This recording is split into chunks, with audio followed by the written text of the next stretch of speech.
I welcome us all along to the education part of the Education Committee's meeting. And again, can I ask for apologies, substitutions or declarations of interest?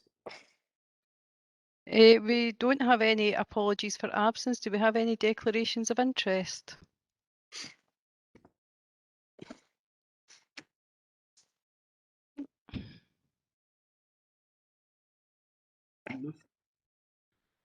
Okay, great. With that, we can move on to our agenda item number 7, which is the first agenda item on the education agenda, which is just the performance report. Now, Ruth, I'll let you to come in first, and then Ian or whoever can come in after it. Ruth.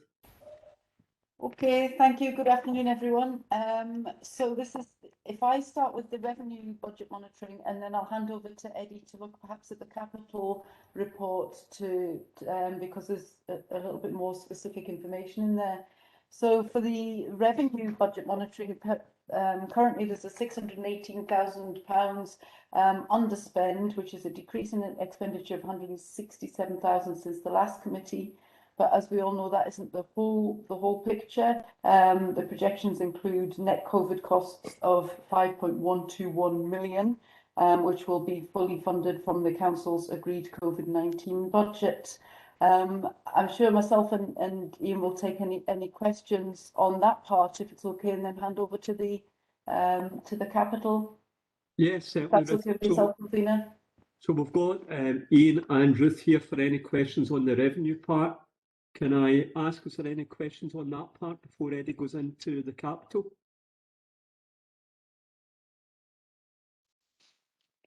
I can't see anything on the revenue. So Eddie, I'll let you go through the capital. Thank you. Thanks, Convener. Just in 4.2, we're projected to contain the costs within the available budgets. There's a relatively positive position in terms of advancement, and that's just because we've managed to actually progress well with the kind of projects on site, including our life cycle programme and items like the interactive whiteboard refresh. 4.21, there's 2 specific items on notifying committee on agreement of final accounts, and that's for the completed projects at Lady Alice and St Mary's. Again, both containing within available resources, either within the funding model and the completing site allowances, or within the COVID pressures allowances, as noted within the reports. On the projects that are still under construction or about to restart, Burrock Primary School, text in the report obviously advises of use of emergency powers to progress an acceptance. The contractor is now looking to start on site officially at the end of the month, although we'll be starting scaffold alterations within the next week or so ahead of that. So it's good to see that project finally restarting on site. Hill End Children's Centre is progressing on site reasonably well, and just as noted in the report, projected to complete in the second quarter this year. The Kelly Street landscaping project, slight delay in getting that one on site. The contractors had issues with some of the key materials. Is looking to start now at the start of June, but we're still projecting to complete before the school return in the new term in August. Interactive whiteboard refresh is noted there is completed. Life cycle works are a brief summary of some of the work we've taken forward across the estate and what we're projecting early in this new financial year. On the early years and 1140 hours expansion, one additional project completed at Well Park Children's Centre, and the 2 larger projects on site, although they are progressing well, both of them are slightly behind programme, and the contractors reporting a wee bit further behind than we've got in this report for both. And again, these citing some issues in terms of labour supply. Some certain materials we're finding difficulty with the supply of, which is a recurring theme across some of the sites at the moment. We're still looking to certainly complete Rainbow ahead of the new school term, but be quite tight, I think, for Larkfield potentially, but we're still trying to achieve it. And the Glen Park Early Learning Centre outdoor project, looking to start that in June to complete before the school, the new term in August. Happy to take any questions. Okay, Eddie, thanks for that. Eddie, can you maybe firm up on? Oh no, I'll let other people come in first. First of all, it'll probably answer the question I'm going to be asking. Anna, you've got a question on Guruk? Yeah, I know that the works haven't resumed yet, Eddie, but do we have an indicative timeline for when we'd expect them to complete? Yeah, through your convener, in the current contract programme, it's going to be towards the end of the year, December.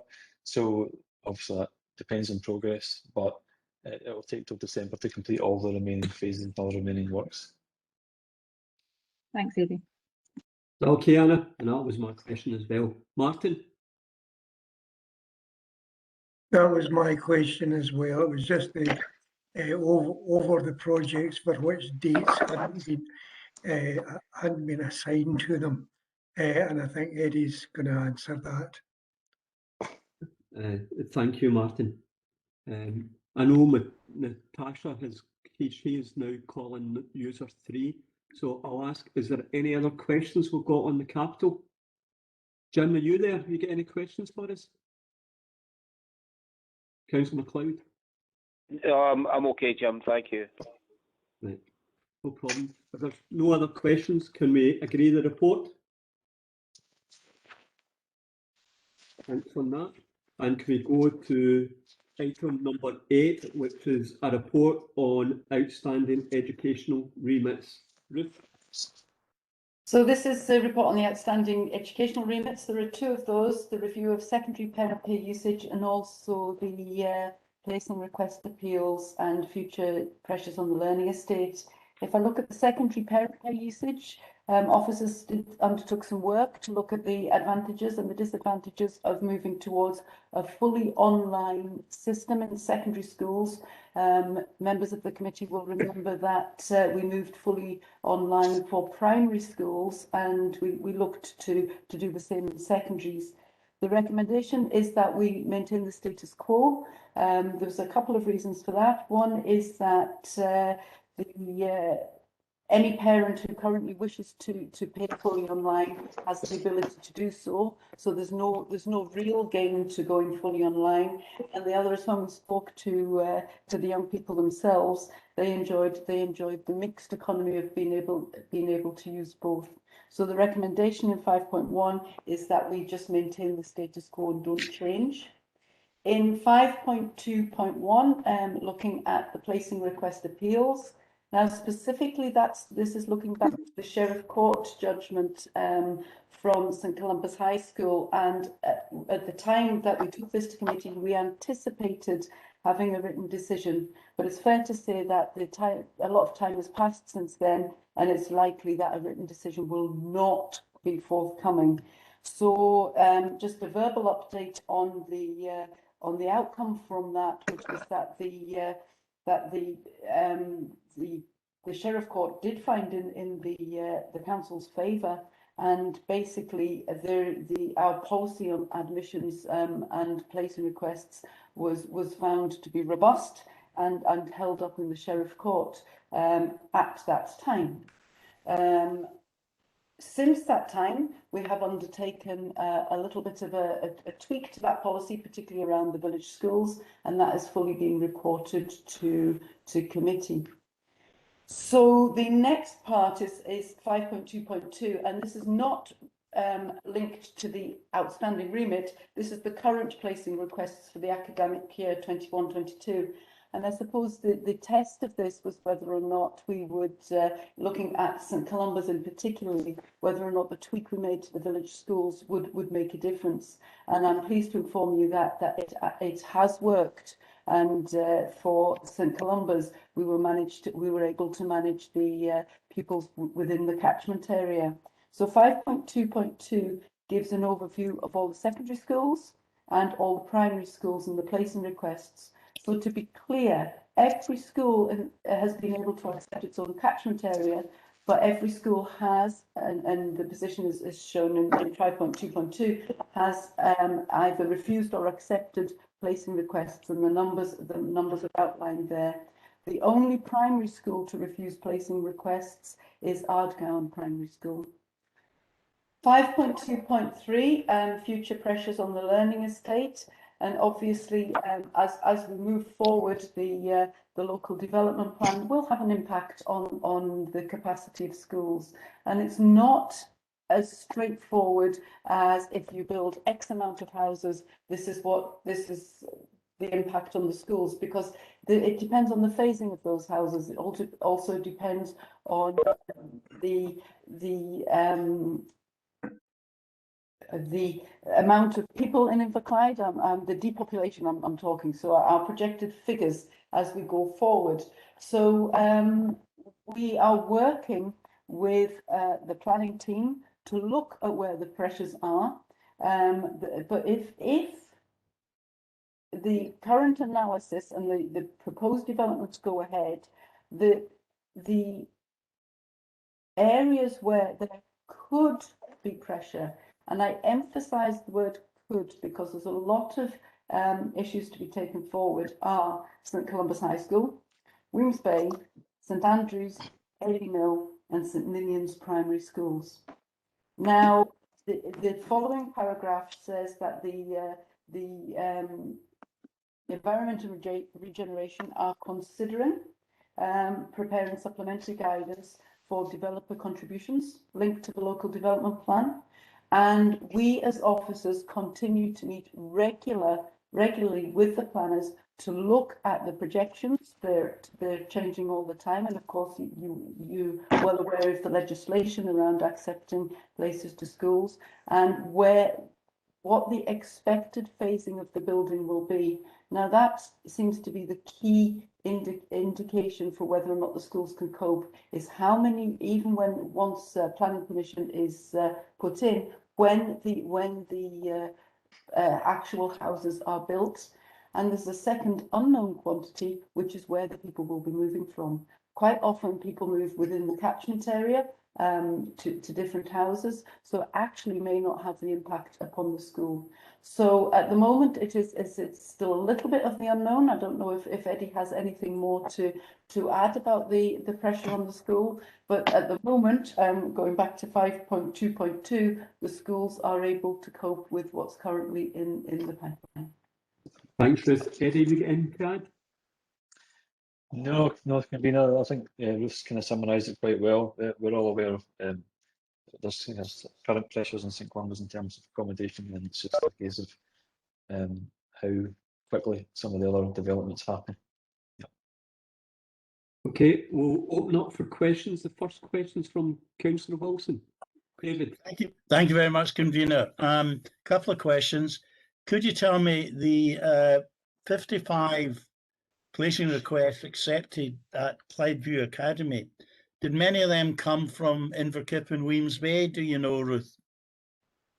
Some of them will have. I won't go into where they come from, in particularly in case things can be identified. But I would have to say that, from my knowledge, they've come from lots of different schools, not just solely Inverkip and Weems Bay. So it would have been the schools across the way for a variety of reasons. Do you think we could have that information, please? The numbers from the different schools? Not at this committee, no, because that would put us into different. We could possibly identify people. I think it's something we should know if there's some coming from Weems Bay or Inverkip. Okay, Gwen, I'll let you come in.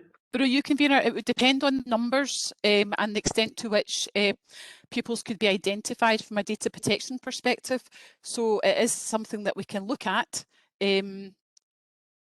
That's all I can say at this point. We could look at it, but I couldn't guarantee at this point that we could definitely give the information out. Well, I think that's very helpful. I think we really need to know, because we knew there was pressure on St Columbus with pupils coming from Weems Bay and Inverkip primaries. And it would be quite nice to know that, so we'll sort of semi-close that avenue off if those pupils are now moving to go to Clydeview. I think it's information we should have as a committee, Ruth. I really do. Well, My second question is regarding... Sorry, David, on you go. On you go, My David. second question is more a comment. When I first became a councillor, we had planning gain, or for big planning applications, that we expected the developer to do infrastructure and all sorts of things. and then suddenly the developers stopped investing in Inverclyde. We took that out of our local development plan. We're now putting it back in, and I think it's a retrograde step, and my party is totally against it. I don't think you can go to a developer and say, listen, if you want to build it anywhere in Inverclyde, you're going to have to provide school places or provide a primary school. So I think that we will resist that throughout the whole of the process. Thank you. That's good to know, David. Francis? Convener, two things. First of all, a question, and then secondly, a comment. Referring to the Sheriff's written judgment about the placing request, which is obviously water under the bridge, but just curiously, can I ask the Director if she expected a written report? And can I also ask, is it customary that a written report is provided? It isn't always provided. But however, the Sheriff did say he would write up the decision. So we had expected a written decision, but it was, my understanding was it was a visiting Sheriff. So it just hasn't been forthcoming. Right, that's great, Ruth. And just secondly, a comment in relation to the placing request policy. You know, when we changed it, it seems to be working well now. And that's, I think, a good result for everybody. And I think it reflects well in the views of all the stakeholders we're taking into consideration. So I think that's working well. Okay, thank you, Francis. Martin? Thank you. Thanks very much, Jim. The first question is probably just a detail, but I noticed Scotland Excel are doing work on procurement and etc. Will that have any impact? Do you foresee that having any impact on parents here in Inverclyde? Ruth is.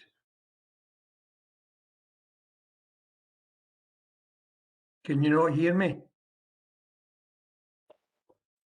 Apologies, I had a sort of 20-second freeze. So apologies, I missed the last 20 seconds. You want to repeat it, Martin? I'll repeat it, certainly. This may just be a detail, but I noticed mention of Scotland Excel and their work on procurement and cashless catering. Will that have any impact on parents here in Inverclyde?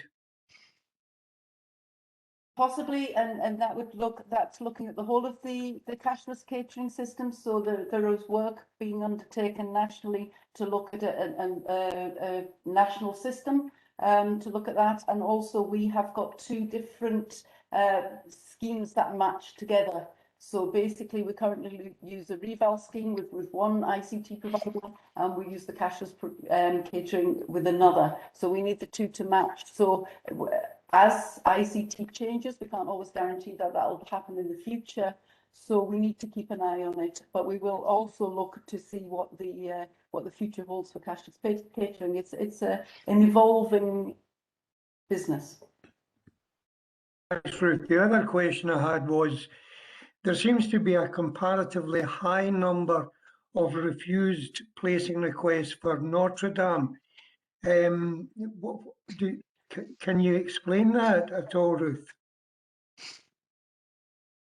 So that's to do with the fact that Notre Dame can accept 160 in S1. So basically so we were able to accept 26 to get up to the maximum yearly intake, but that unfortunately left 33 who were unable to get to place this time.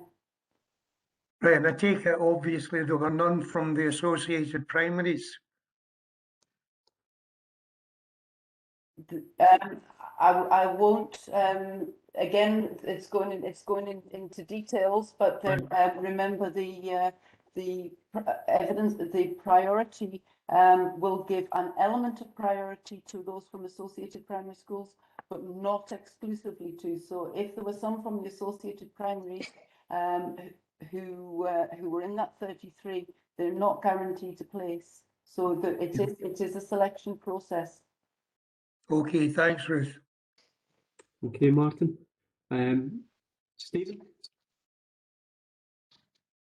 Two of Natasha's before me, Jim. I didn't know if Natasha No. was just telling us she's calling in. Yeah, it's maybe just, yeah. Well, I was wanting to sort of pick up the issue Councillor Wilson raised about details of the sort of placing request. When we have previously been given copies of Excel spreadsheets showing the ins and outs from each school, so I don't think that would do any harm if we got that information. I don't think obviously we want to necessarily go into too much detail in particular schools if there are appeals pending.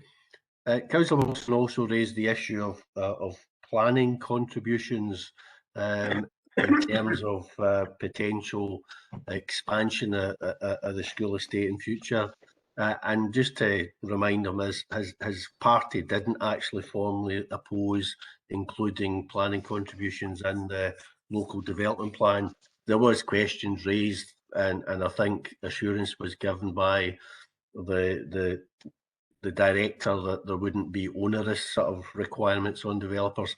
But I suppose my question is really for Eddie, in terms of if we are looking potentially to expand our school estate in future, what the sort of funding sources would be for that. I know that we didn't bid for any money from the Learning Estate programme in the last round because we didn't have any major projects that we hadn't already got in the pipeline. But is there the potential for us to bid in future for funding from the Learning Estate programme, or would we be looking to essentially prudentially borrow for any future expansion of the estate? Yeah, through you, Convener. I don't see an extension to an existing facility being a project that would be supported through the current LEAP funding mechanism. There are all sorts of different performance requirements that you need to meet as part of that funding, and to put an extension on a building wouldn't give you the opportunity to meet some of the energy targets that they're expecting, etc. So I don't see it qualifying or being able to be considered as part of a LEAP funding bid, which means it would be back to looking at prudential borrowing or from capital funding, which is limited to actually do anything in terms of extension of the school estate. Okay, thanks. Okay. Do we have any other questions? If there's no other questions, can we agree the report? And can we move to agenda item number 9, and that's the expedited business operational logs, and Ruth will take us through that. Ruth?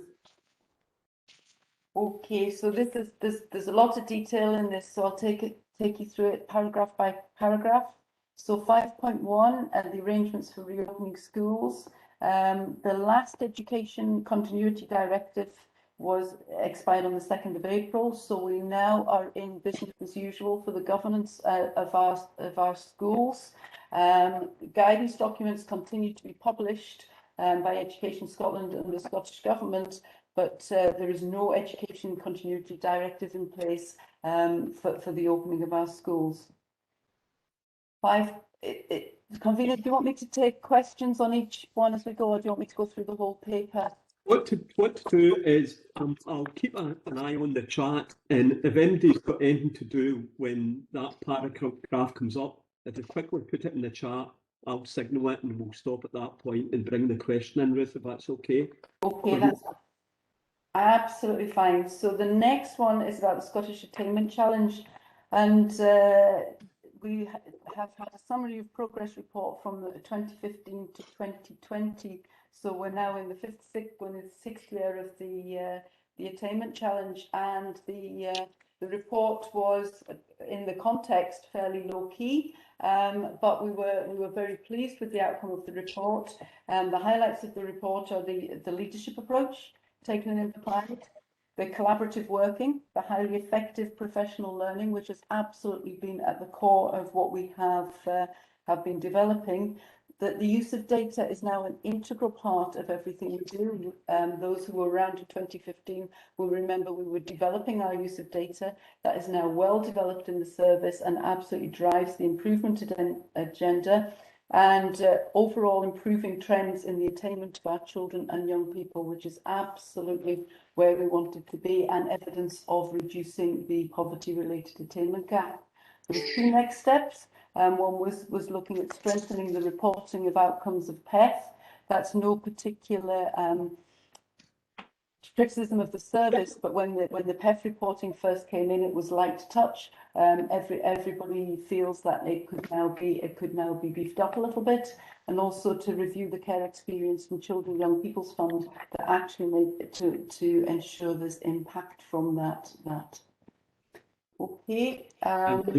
Elizabeth in. She's got a question under 5.2. Elizabeth.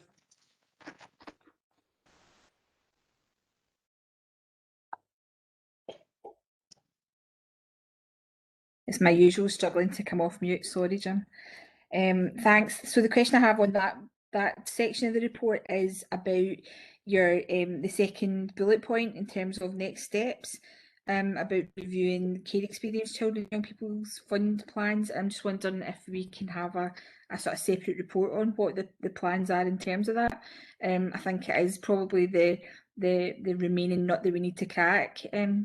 To use a phrase, and I'm just wondering if we can maybe shed a bit more forensic light on that particular plan moving forward, if that's all right.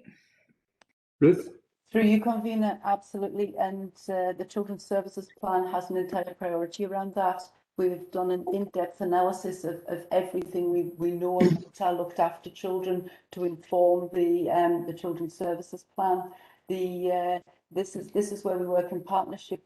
This particular funding stream is where we work in partnership with our colleagues in HSCP, which is absolutely the right thing to do. What the attainment, what Education Scotland were asking us to do is just to further make those links to attainment, which is absolutely what we're collecting the data, and we're absolutely hoping to close that loop, for want of a better word. Okay, Elizabeth. You want to go on to 5.3, Ruth? This is the Audit Scotland report on improving the outcomes for young people through school education, and the report was issued recently, and a link to the full report there's a link there. There are several key messages in that. Some of them slightly disappointing. It's Scotland wide. They were saying that those involved in planning and delivering the support in school education were working well together prior to the pandemic. I would have to say that has improved after the pandemic, of course it has. The national educational policy and the curriculum reflects the importance of the different pathways and opportunities beyond exam results. 3 and 4 are perhaps what would be slightly disappointing nationally, and 3 says there's a wide variation in education performance across councils, with evidence of worsening performance on some indicators in some councils. And the 4th one says the poverty-related attainment gap remains wide, and inequalities will have been exacerbated by COVID-19.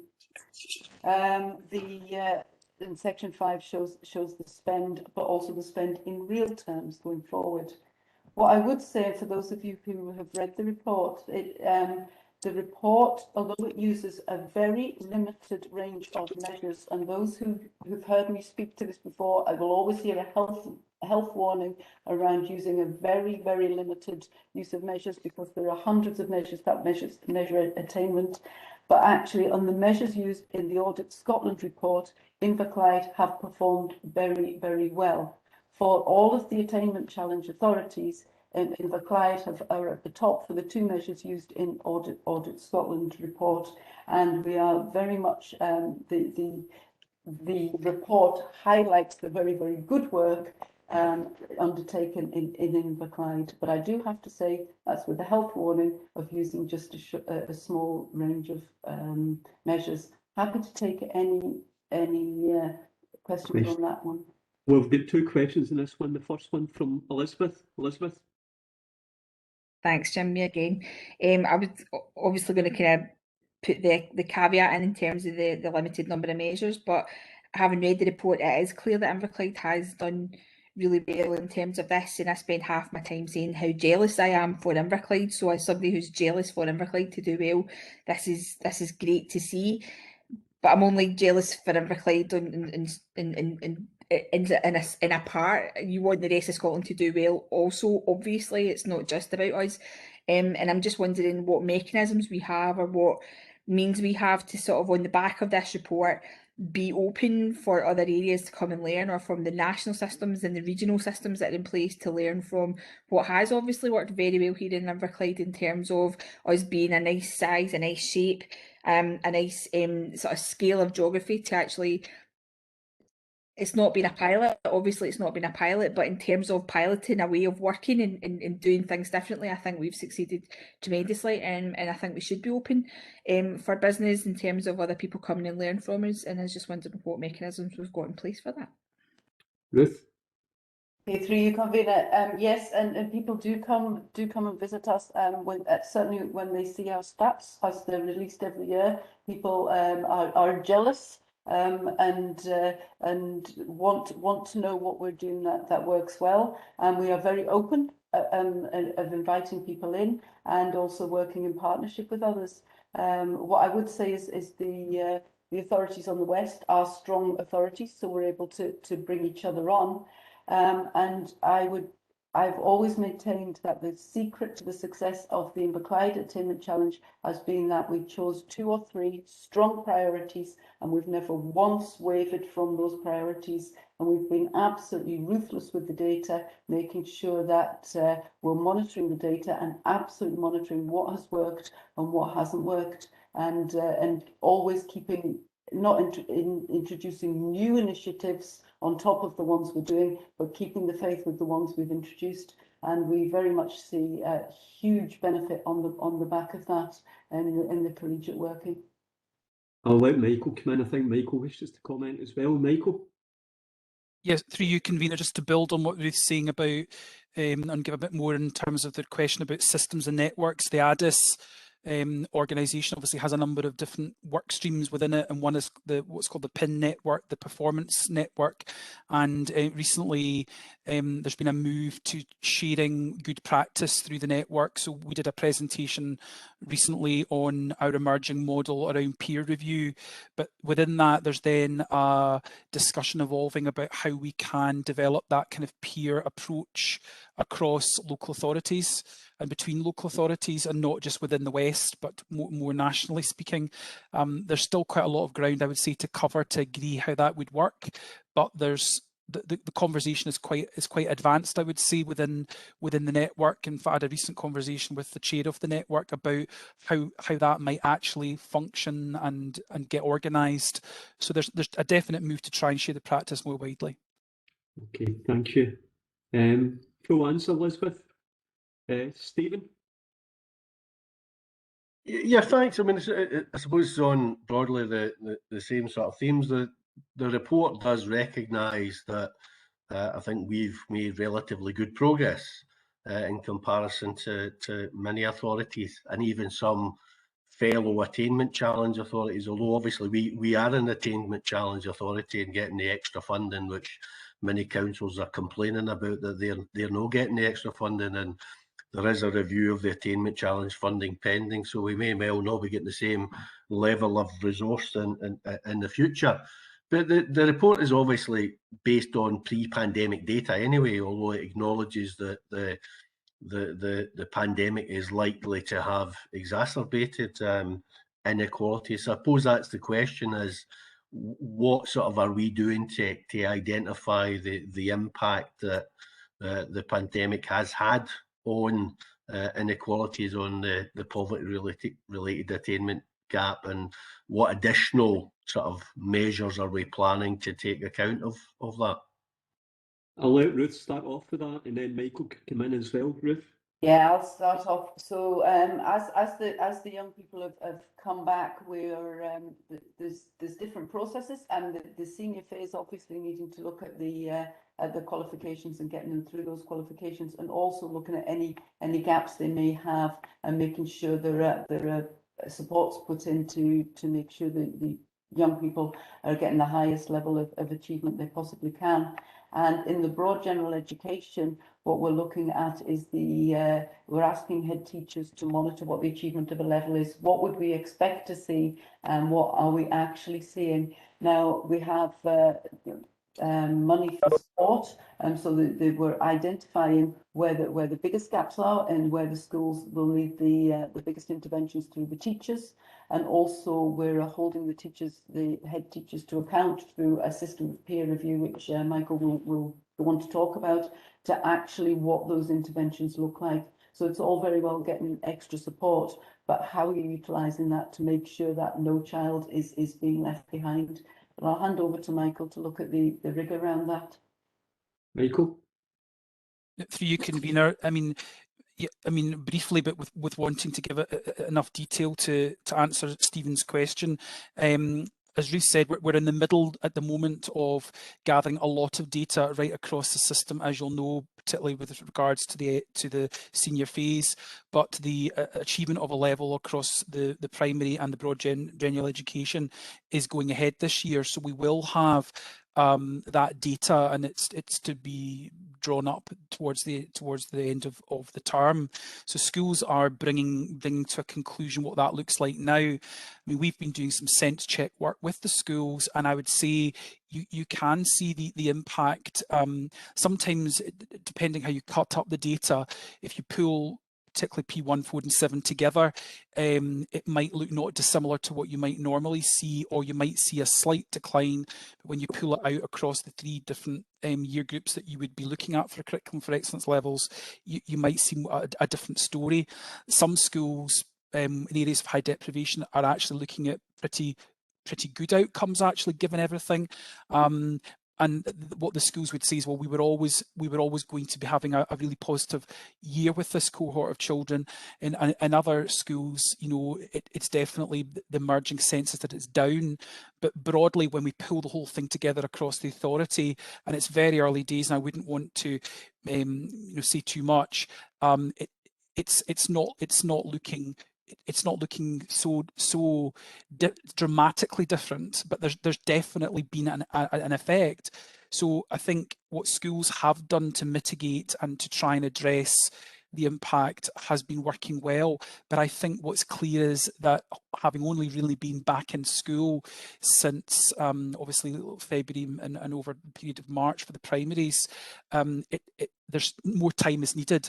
So as Ruth said, we've got an advert running just now. We've got the ability to put in recovery teachers again to the system for the next academic year, and we've been even more targeted this time, particularly to areas of deprivation. The question then becomes, okay, we've got this resource in place. We need to be absolutely sure over the next 12 months that it's being used to the best effect. So we're now in the process through the Attainment Challenge of drawing on some of our most experienced and skilled heads who are showing that they are kind of bucking that trend and making that difference. And we're drawing on bringing them out to support and do support and challenge work with their colleagues to be sure that this additionality within the system is really being used to best effect, so that we can continue to recover over the next 12 months, because I think it's clear that that journey has only just begun and children are catching up, but we need more time.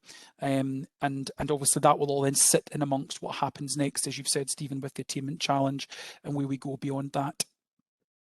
Okay, thanks, Michael. Thanks for that full reply. Stephen, is that okay? Yeah, happy with that. Thank you. Yeah, thanks. Again, Jim, I'm not coming to you at the end of every section, but if you've got a question, if you could just holler, I'll make sure we stop at that point in time, okay? Okay, go on to 5.4. Okay, 5.4 is the work that's ongoing, and I have to say changing daily on the SQA qualification process. We are now in the term where we're going to be conducting the assessments. The SQA guidance is out, it's very clear. The schools are continually being updated with the guidance and continually monitoring it. There is a huge amount of hard work going in on every level of the education system to make sure that these young people get the best provision they possibly can.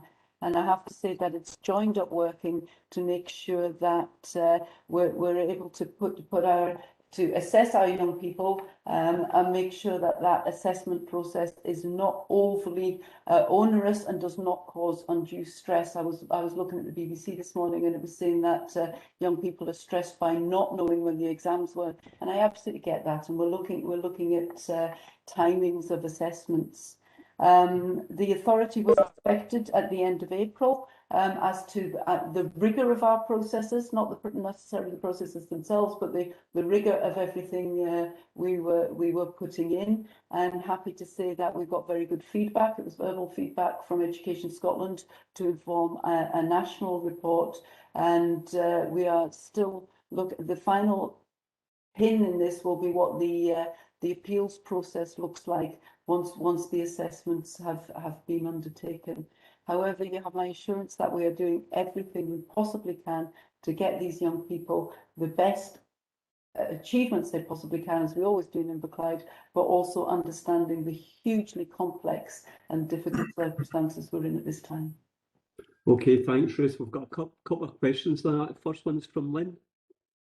Lynn? Yeah, thanks, Jim. Yeah, it was just to unpick that a wee bit more about the assessments. I've spoke to a number of parents across Inverclyde, and there is a huge amount of anxiety among not just the pupils but the parents, and I'm absolutely sure I'll include the teaching staff in that as well. Just about how these are going to be managed, the number of them, the fact that it's during class time, you know, whether they've got classes in the morning, then suddenly they'll come to a period where they've got an assessment. You know, and you know, how are the kids in a already stressful year going to cope with that? So already the anxiety levels are rising, and the parents seem to be kind of left behind in some way in terms of understanding what the process, how they can support their children through it. I mean, I'm in that situation myself personally. I have a S6. She's fortunate that she has got an unconditional offer for uni, so she knows doesn't matter what happens in these exams, she's going to get where she wants to go.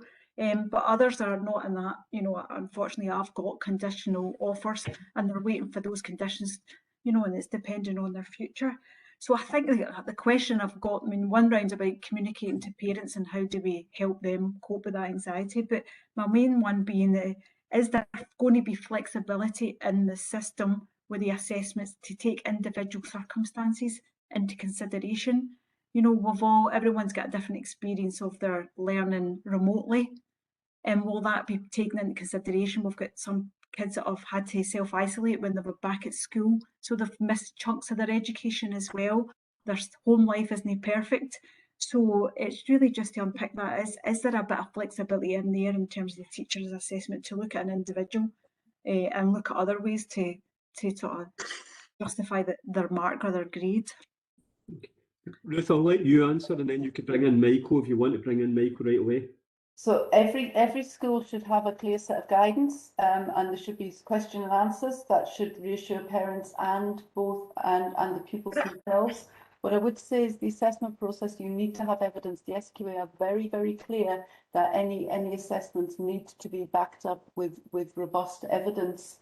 Recent guidance has come to say that if that robust evidence can't be found by the date, there will be a little bit of a delay. But when we've asked about particularly the question about exceptional circumstances, and we've taken that back to the SQA, what they are saying is that this year is really a year of everybody being in exceptional circumstances. So they are absolutely clear that the judgments need to be backed up with robust with evidence, because this will be evidence that could be appealed. Michael, do you want to perhaps come in? Through you, convener. I mean, I take Lynn's. I'll say something about communication in a minute, but I think even this week there's been further developments and guidance about individual circumstances in relation to, you know, even what's happening, for example, in Moray Council just now, where they're having real issues with young people being in school at the moment. So there's some emerging guidance about how what room there is to manoeuvre. But as Ruth said, you know, so many young people have been affected in some way. The difference obviously this year is it's about demonstrated attainment versus what we were doing last year, which was about inferred. I mean, there is discussion about the ability to go back to look at evidence, for example, from before Christmas, but then there's what's called a process of verification about that has to be looked at.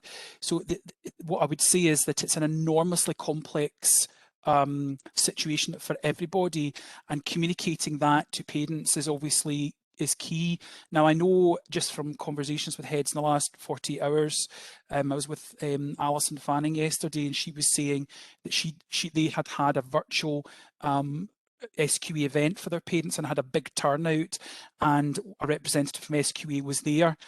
So I know that the secondaries are definitely doing those sessions for parents, and I know that Sabrina McCready, who's our acting education officer, had also done a sort of FAQ document which has gone out to schools, and I believe it should have gone out to parents. If it's not got out there, let me know, we'll get that reissued to parents. So, and I know that schools are fielding lots of individual communication with parents because there are so many individual circumstances here, and the schools are working flat out to see what can be done.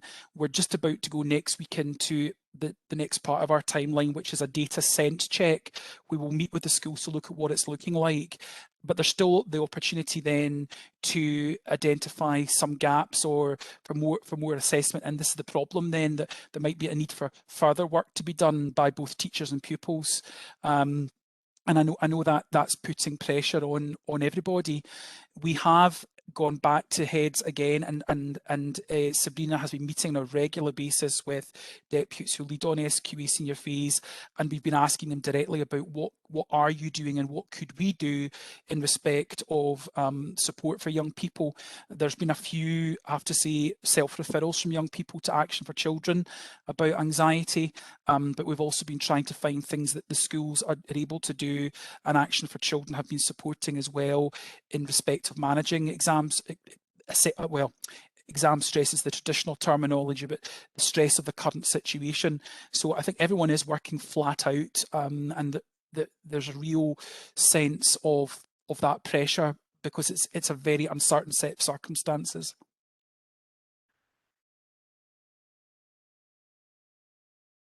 Yeah, thanks, Michael. I think that's reassuring to know the Q&A on its way. So the parents I can speak to, I can say to get to your school, but just be patient with that. Is there? I mean, it's maybe looking at sort of maybe our corporate comms. Is there any way of getting that Action for Children wellbeing service number out there generally, just on the council, maybe through the social media? Because I've just actually this week I've had to kind of Google it myself to pass on to another parent for their own child.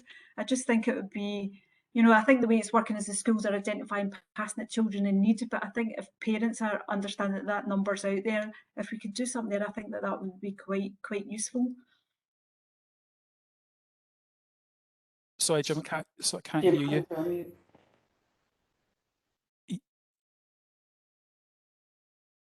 Oh. Jim, I think you're on mute. I'll assume that you're bringing me in, Jim, maybe. It was oh, there we are. was going in the background. I didn't want to be rude when it was on, so apologies, everybody. Yeah, Michael, and I noticed we've got George Barber here as well, so I don't know if George might want to comment too. I mean, what I would say, Lynn, is I have written directly to all senior phase pupils a letter from me which included a link to the website, and we did also write to parents with that information. That doesn't mean to say that parents have obviously picked that up, and we can certainly put it out again, and there have been in touch with George's team about doing that. There have been some bits of social media, but I have asked the schools to tweet the link as well. So I think if it's about over communication at this moment in time, that's what we'll do. So we'll put it back out again. We can easily do that. It's not a problem. Okay, Lynn. Yeah, I don't know what's going on with the mutes today. It seems to be sticking. Yeah, I think it's kind of good as a corporate because it's separate from the school, because the feedback I've got is they didn't want the school to know that they're really struggling mental health wise, you know, that kind of judgment idea. So actually having it kind of separate at corporate level might actually be helpful for those that don't want to feel as if it's a link to the school, it's totally separate and it's anonymous, and you know, so I think that will be really useful. Thanks very much. Okay. Now I'm going to let Martin's got a question, and then I'll bring Paul in for a comment from the teacher side. Martin. Thanks very much, Jim. You can hear me, yes? Yes. Yeah. It's really much of this has been rehearsed in answer to Lynn's question. It's about the current SQA diet. Radio Scotland this morning commented on parents calling in. One parent claimed that her child had to undergo 40 plus assessments over a 2 or 3 week period while still attending classes. That seemed remarkable to me. I mean, is that the situation, Ruth? I mean, that sounds a very extreme situation. I don't want to comment on different schools and what people may be doing. We've encouraged our schools to have an exam window and to look at when the assessments will be done reasonably and pragmatically within the school day. My understanding is that they're looking at the timetables of when it can be. There's a mix between having an exam diet and also making sure that pupils are aware of when their assessments will be. And I think there has been some difference in approaches across the country and even within schools and in authorities. Our schools have opted to take a very, very similar approach, looking at the window of assessments. And certainly the feedback we're getting is that it is working, and we're able to get the assessments completed, because make no bones about it, we've got to have the evidence, but also making it manageable for the young people. No, thanks, Ruth. But my second question was actually about the appeals process. I'm a bit in the dark about it. I would imagine what's happening just now is that teachers are awarding grades. The same teachers will be involved in the appeals process. So, can you elaborate on it? I'll perhaps hand over to Michael to do that, but there was a lot of negotiation around the appeals process, I have to say. Through you, convener, I think we're all in the dark, Martin, because SQA have completed a consultation on the appeals process, but the outcome of that has yet to be communicated with us. So we still don't know what the process is going to be. I mean, certainly part of the proposals had been around the majority of the appeals process sitting with schools. However, we robustly, as an authority, and I know through the ADES curriculum network, had gone back and resisted that, largely because of what you were speaking about in respect of the moderation that already exists within departments and then across departments between schools, and then if it was to fall to a local authority or schools to decide on appeals, and there had already been that interplay between departments, it became very complex to be sure that there wouldn't be any overlap in who was then making judgments about appeals. So from that respect, we resisted that, but we still don't know what the outcome of the appeal of the decision as to how the appeals will progress is. No, thanks, Michael. Just to reassure me, will the appeals be free? Yes. Yes. Yes. Right. Thank you. Thanks, Ruth. Thanks, Michael. Thanks, Jim. No problem. Paula, if you want to come in to comment.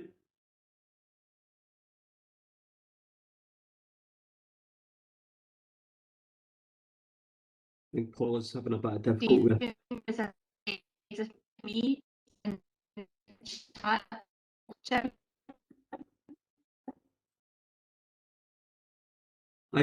Paula, we're having a wee bit of difficulty in hearing you.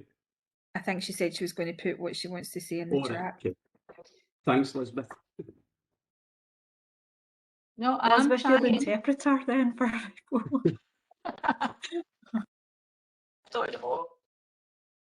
We can see you, Paula.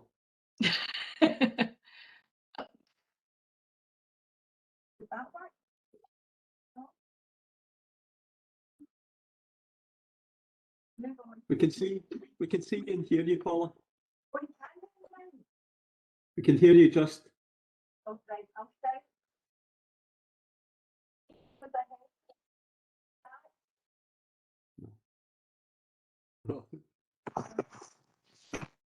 Sorry, Paula. Oh, hold on, I'll try this. Is that better? Yes. Right. All of this for me to say Stephen was ahead of me in the chat. All right, yeah. I always do that. I always let people go in front of Stephen, and then he always reminds me about it later. So don't worry about that. I'm sure he will get his own back at some point, Paula. Just you go ahead. I don't even know where I'm looking anymore. Sorry, you're going to look at the back of my head, but you can hear me. Just to say, it would be incredibly remiss of me as the teacher rep if I didn't come in the SQA. The accreditation model was intended to be over 2 terms, and staff, young people, management teams, local authority team are going above and beyond to implement it in 1 term. The amount of work involved in gathering the evidence and allowing our young people to continue learning and to demonstrate that learning in order to get the best grade possible, given the circumstances they're in, I have to pay testament to young people, staff, managers, local authorities, parents, everyone who's involved in this, because it's an incredibly difficult situation for everyone. Thank you. I'll away and try and sort myself now. No, thank you, Paula, and well said. I think with regard to Stephen, I think his comments were probably covered with both Lynn and Martin, because they were obviously in the same wavelength. Unless he does want to come in, I'll look up now. And I think what put me off, I think his question was titled under 5.3. So he was under 5.3 twice. That's probably where I get put off on. Stephen. No, I just hadn't put 5.4 in, Jim. It wasn't under, it was just because I was directly under my own 5.3. But no, my point has broadly been covered. It was around the anxiety for young people and parents and what we're doing to try and address that. So I'm happy with what I've heard. Thanks. We'll move on. The last 2 items were very important items, and there would have been 2 major papers within the Education Committee, so it's only right that we took a wee bit of time for them. But we move along to item 5.5, Ruth. Again, a huge major undertaking over the time, certainly over the last 2 years and during COVID. But members will be aware that we have delivered on the 1140 requirement. However, this paragraph is particularly about the significant underspend which Inverclyde Council has occurred with relation to 1140. Now, there are various reasons for that, but a lot of it is linked to the events of COVID-19. Knowing that we had an underspend, we spoke to the Scottish Government to ask to seek their guidance, basically, and approval for what we could use that underspend for, and we basically are going to use the underspend in 3 main categories. So basically looking at COVID-19 recovery interventions, early level recovery. Now, early level is a particular use of the word early level because it finishes at the end of primary 1. So what the early years team felt was, as we're in COVID-19, there will be a significant amount of young people who've missed out on the nursery experience. So actually putting extra interventions into the early level will make a significant difference. And also looking towards infrastructure developments. The Scottish Government has approved the use of the underspend, and it's just to inform the committee that 1, we have an underspend, and 2, we have plans to take that forward and utilise it the best way possible. Okay, thanks, Ruth. We've got a question from Anna and then Stephen. Anna? Yeah, so I was interested, it's less on the kind of financial impact, more the operational impact of the expansion of the early years. I know we'd spoken previously around challenges with parents not being able to get places in the establishments they were looking for the August intake, and that there were very few cases. I wondered what that had looked like for the subsequent intakes, where perhaps capacity in the nurseries themselves were reduced, having already had the August intake. And I've got a follow-on after that. Okay, no problem. Ruth? Okay, I haven't heard of any major incidents. I've heard a lot of praise for the early years team trying to make things work.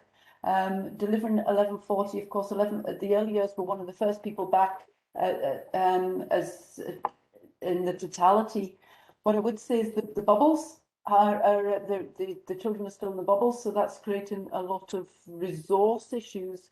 But I haven't Anna, heard of any of the difficulties around the required places being an issue that's particularly been affected by COVID. I think that's something we would have come across anyway. Mm-hmm. Yeah, it probably is wider than just the COVID impact, and just obviously the timing's been when the pandemic's hit us. As my follow on, obviously as a parent myself, I understand do you want to get your child into the best establishment possible, but it's very hard to understand the thinking or process behind the early years admissions, and particularly for where you have a nursery associated with a school. Has any consideration been given to any potential changes to that admissions process to take account of catchment areas for schools? Ruth? So the early years admission process is separate to the catchment areas for schools, and I understand how that's complex because, of course, it'll depend on where the spaces are. It's been exacerbated by the 2 years, of course, and the 1140, because a school with offering double can effectively only take half the people, so you're going to get a rogue year where they can take more and then less if you fill it up every year. So I absolutely get the issue. I know that Linda is constantly revisiting it and looking at exactly what can happen. I don't think there's any significant revisions we can do around catchment areas because we've taken in the early years centres as well. But I can speak to Linda as well and absolutely reassure ourselves that we're doing everything possible around it. I don't know if Michael's got any more to add on that. So through you, convener, I mean, I've actually got an update on this in the morning with Linda. It just didn't sit for this committee because they're still sort of finishing off. But I think I know of a couple of cases last year where we did have some difficulty, and what I've had from Linda so far is we're not facing the same issues this year, and we seem by and large to have been able to give people what they want. But the process is not yet completely finished. But as Ruth said, it is complex and it is different to primary admissions, and I think she's also constantly benchmarking with colleagues across the West Partnership and beyond to look at any different ways of doing things. But we could potentially bring something back to committee in the future about it once we're fully through this year. Okay, thank you, Michael. Is that okay, Anna? Yeah, that's great. That's all really positive to hear. I think it is just that complexity where you've got a nursery class associated with a school. There's an expectation if you're in the catchment area, your kids are getting in, and I understand that's not always possible, but it's good to know it's being considered. Okay, thanks, Anna. Stephen? Yeah, can I ask on the underspend, to what extent are we anticipating a sort of recurring underspend in this area? We've obviously made substantial underspends in previous years, and this one in 2021 is obviously quite big. So is it just a sort of timing issue, or are we anticipating an element of this 1.6 million is going to be a recurring underspend? And I ask that in the context that there's a national review on at the moment of how this funding is allocated and the method it's allocated, which may or may not lead to us getting more or less money. So just want to know if we have identified a recurring underspend or not. Ruth? Through you, convener, yes, we are expecting it to be recalibrated through the national review, and we're in talks with the Scottish Government about what that might look like. So and you know, when you start out on a project like this, there are of course going to be elements of drift and some turnover savings. What I would say, and I don't have a crystal ball in this, is that the recalibration, certainly with our numbers as well, because remember we were given our allowance on previous years' statistics. So the fact that we may have less children, I would imagine that we will get less money. Okay, Stephen. Yeah, that helps me inform me when I'm participating in the discussion at the COSLA leaders later this month. Okay, thanks. Ruth, do you want to go on to 5.6? Yes, this is the Scottish Government Recovery Grants for Education. There are lots of different grants coming in for education, a lot around teachers and other staff resources. So we're looking at, as discussed earlier, putting in the interventions to look at the catch-up. Of course, around the digital exclusion, which has been fully reported, and the time of writing. The money coming through for particularly the summer holidays. We expect some money to be allocated to Inverclyde Council to do activities over the summer holidays, and just to say that we've started work on looking at the schools and also with partners to look at what that might look like. The grant funding is particularly targeted at those who may have missed out, but we're trying to make sure that we're having as much experiential activities and for the young people to catch up. Okay, thanks. No questions under that, Ruth, if you want to just go on to 5.7. Okay, so 5.7 is the review of additional support needs staff. So people who are close to schools will know that we have 3 current job titles in additional support needs staff: the classroom assistants, additional support needs assistants, and learning assistants. Now, what the schools and head teachers are reporting back to us is actually the roles tend to merge. So if you've got a classroom assistant, they can't do a certain set of jobs, and then a learning assistant do a different one. And actually, that's inefficient when you're looking at the totality of the needs of the school. So this is the very last aspect of the ASN's support review that we've started to look at, which is to say that we will move all the current classroom assistants, additional support needs and assistants, learning assistants to the same grade of pupil support assistant to make sure there's equity, and we're doing this without taking any staff out of the schools. We're working with Unison and the unions. They're seeing this as a very positive move, and it's to keep committee updated of the progress. Okay, thank you. Stephen? Yeah, I mean, I very much welcome the sort of progress being made on this. It's possibly a bit overdue, but we've got there eventually, and hopefully all of the staff are sort of satisfied and fitted into the appropriate posts. It's just to understand the sort of the additional costs of this and how they are being funded, because if people are moving up grades, obviously there is an additional cost in terms of that. So how are we ensuring that it's adequately funded? Ruth? You convener, additional money was put in by the Scottish Government for additional support assistance. So there's an element of that.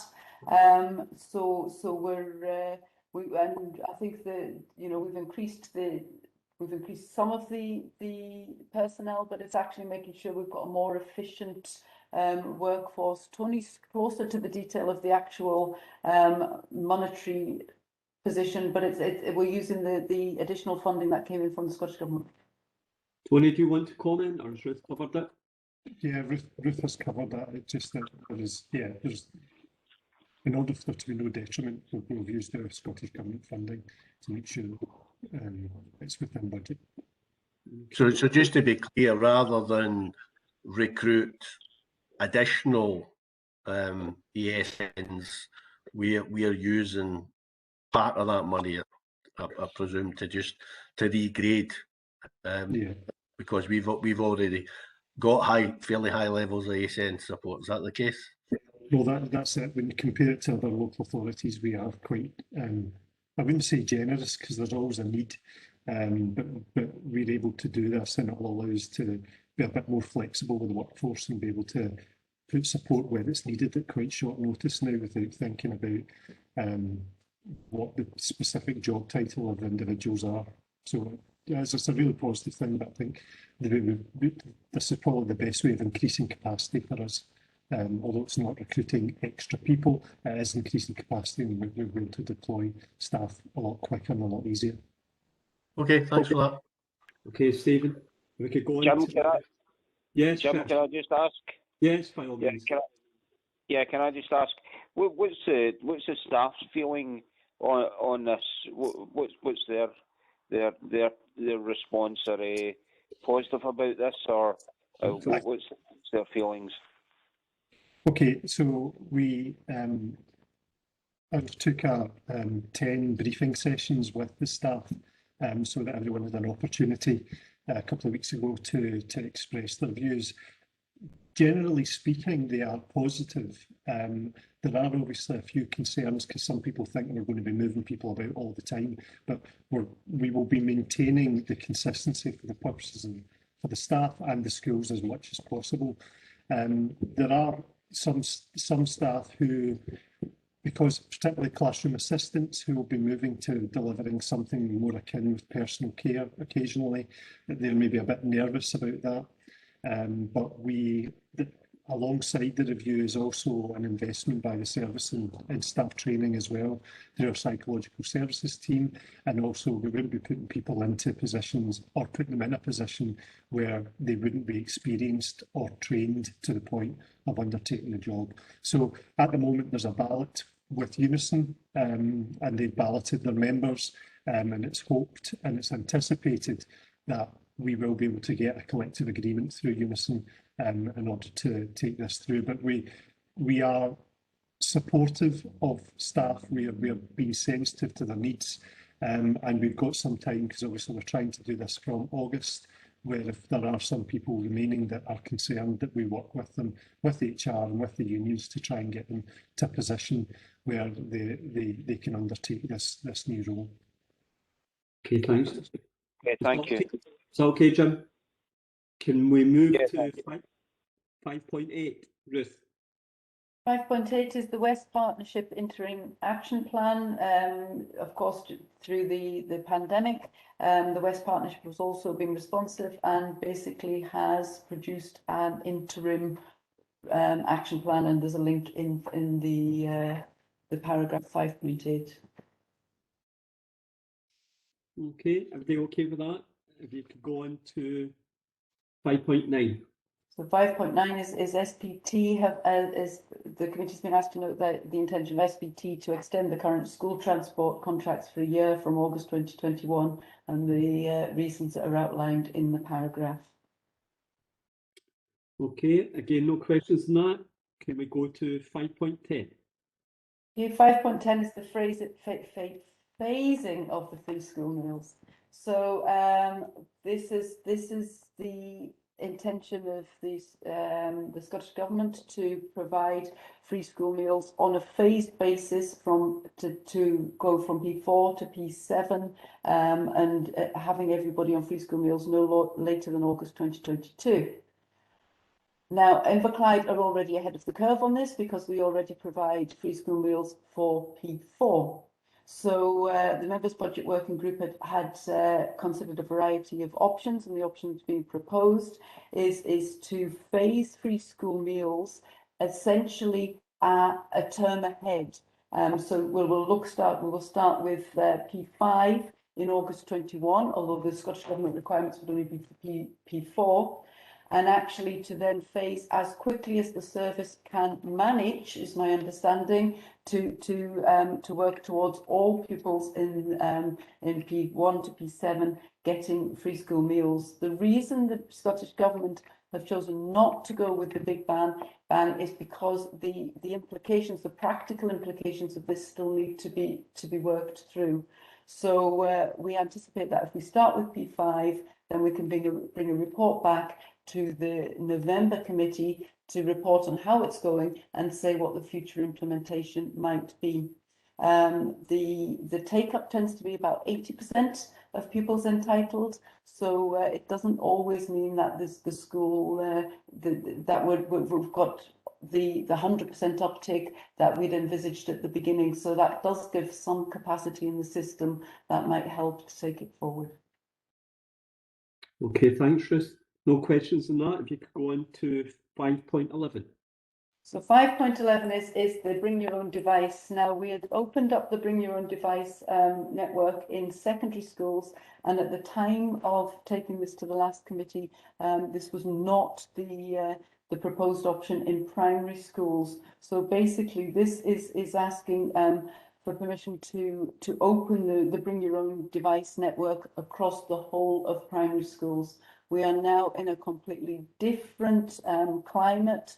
There is the young people now have laptops, different types of tablets that they want to bring in, and actually, I think one of the reservations of the committee around bring your own devices that it could be divisive. But however, we now have given out enough devices to those of the more vulnerable and children in SIMD 1 and 2, so that it would not appear to be divisive. And actually, at the moment, for us, it just makes sense to make it to put less barriers in the way for young people to access Wi-Fi in their schools. I'll let Lynn come in first. Lynn, you've got a question on this? Yeah, it was just to clarify. So obviously, well, BYOD, not to be mistaken with BYOB, so I keep bring your own bottle. Every time I read that, that's what I kept saying in my head. So is it really so is this about opening up the Wi-Fi as well, the network, to have it not password protected, that anybody with any device can log into a Wi-Fi network within the schools? So if the kids have got their own phones, they can use that and have access to a sort of open Wi-Fi, if you like, that anyone can log into. I can see Alan McDonald's on the call, so I would hesitate to answer that in any detail in front of him. So Alan, do you want to perhaps come in and answer that exactly? But the whole point is there's less hurdles to jump through when you're going onto the Wi-Fi. Alan? Let me just unmute. Yes, so it's more of a if you like, a kind of an open infrastructure. There'll still be some security around it, so it'll prevent people who are not pupils or out with the school accessing it. So they'll still have to have a password to get onto the Wi-Fi. But once they're on it, it'll be open, and they can use their own device. They'll be able to surf websites and etc. as you would at home.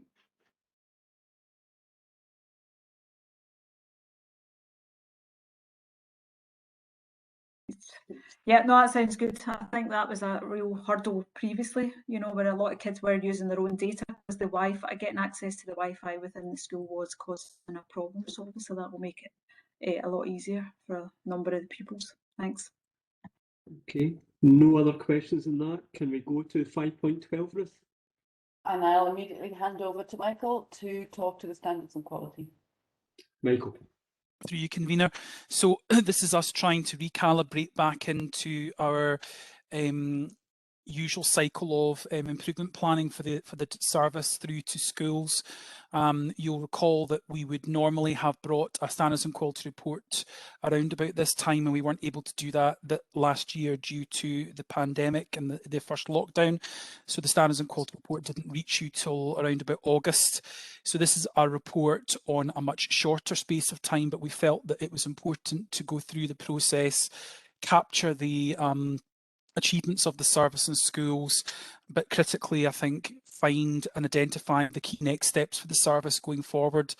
And the next steps that are articulated throughout the standards and quality report are now informing the school improvement planning process. We've also tried to link the next steps in the report through to the children's service plan that is now in place, so that we've got a cohesive approach to how we're moving forward. There's obviously a lot to be done, and quite a lot you would read in the comment in the next step sections are continue to, because we really have just got going on many things and we need to continue to do things. But there are a number of priorities that have, for example, Ruth mentioned earlier on peer review, that have sat on the shelf waiting for their time to come out. And it's hoped that at some point in the next academic year we can move on that. We felt it was also important to capture a lot of the good work that has been done in respect of the remote learning agenda through this report, and hopefully having shared it with you, you'll be able to get a sense of where we are currently and where we hope to move to. So I'm happy to take obviously any questions or comments. Okay, comment from Natasha. Natasha. So yes, thanks, convener. I just wanted to recognise all the hard work that the service has put in, or the services have put in over the past 9 months or so.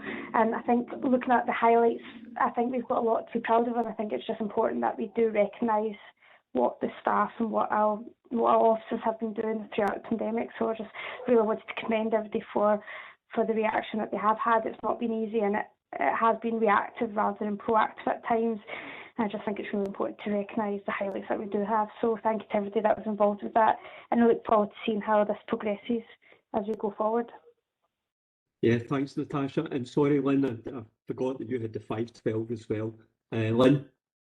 Yeah, it's just a quick question on, obviously we've touched on the sort of wellbeing service, so I'm not sure if it's this committee or will it be under health and social care, a kind of update on how that's, it's been launched. I'm just, concerned a wee bit because obviously we're now in COVID times and I don't think we anticipated, it's probably been good timing that we've had it in place when we really, really needed it, but just how the service is coping in case the demand has been, larger than they thought it was going to be.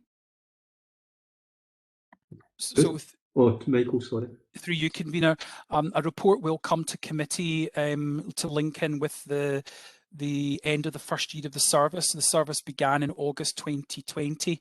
So the service, in conjunction with Action for Children, in conjunction with ourselves and colleagues in HSCP, are in the middle of pulling together an annual report which looks at the first year of implementation, the gathering of statistics around referrals and response rates to referrals and other work that the Wellbeing Service has been able to deliver, and also capturing how it has managed to deal with the impact of COVID.